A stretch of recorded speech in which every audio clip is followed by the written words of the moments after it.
as chaperone in only the loosest sense of the word, had breakfasted meals en suite. He knew for a fact he employed 46 at Killyleagh. Thus far he'd seen only 3. And then, of course, there was Avery Quinn, but she was hardly a servant. She was... Well, what matter? It had been several years since his visit to the castle, and hers had coincided. Indeed, he might never see Avery Quinn again, because he could not envision Sophie living here as Killyleagh's chatelaine. And during those rare times Sophie was in residence, he imagined Avery would disappear. He could not imagine 2 women with less in common. His small scholar liked Killyleagh's solitude, and Sophie was far better suited to the bright artifice and sophistication of London. As, he reminded himself, was he. "Strand, is that you? I can't see. 'Tis too dark." A female voice announced from the doorway, "Do not think I shall stand for such cheese-sparing measures when I am Marchioness. We shall have lights to rival Carlton House." Strand looked up from the fire, relieved to be distracted from the uneasy passage his thoughts had been taking. His bride-to-be had arrived. Sophie North frowned pettishly as she peered about. The great hall looked just as dim, grim, and uninviting as the rest of this god-forsaken castle. Only the muffled moan of the wind flinging itself against the thick stone walls broke the eerie silence. At the far end of the room, a wing-back chair stood facing a huge bed of embers in a hearth so high a man could walk into it upright. The only other furnishing was the monstrous banquet table. "One might as well dine in a charnel house," Sophie muttered. "Best get used to it, Sophie," her father said from beside her. "Strand's ancestral home, don't you know?" Ancestral home? Bah! Who would willingly live in such a place? She knew little about Giles Dalton's immediate family. No one did. His father had not taken his place in society, seemingly content to stay in this god-forsaken castle with his books and letters.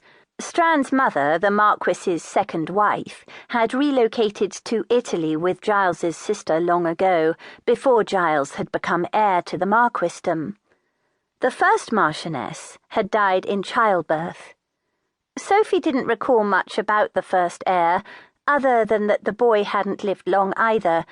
She had never thought to ask why. She wasn't interested. "Strand can stay here for all I care. I shall be in the London townhouse until I can find better." She'd no more live here than she would in 7 Dials. Where is Strand? Why isn't he here? Before her father could reply, a deep, masculine voice spoke. "How happy the groom must be whose bride counts the hours she doesn't spend in his company." Sophie wheeled around looking for Strand, the owner of that deep, velvety voice. A dark shadow moved in the chair before the fire, and a log fell suddenly. The burst of light lining the famously classic profile, curling over a strong, long-fingered hand, and tracing a muscular leg stretched out before him. It caught the glint of a silvered eye, and burnished the dark glow in the shock of tumbled guinea-gold hair. Giles Dalton, Marquis of Strand. He was as handsome a man as Sophie had ever seen, even now, about to enter his 30th year. And if the deep shadows beneath his eyes, and the lines bracketing his sculpted Roman nose in any way diminished what was said to have once been Apollonian looks, well, she'd not known him then, and thus had nothing to compare this version of Strand to that earlier one, and this version of Strand in no manner disappointed. He hesitated just an instant, and then, with fluid grace, rose to his feet.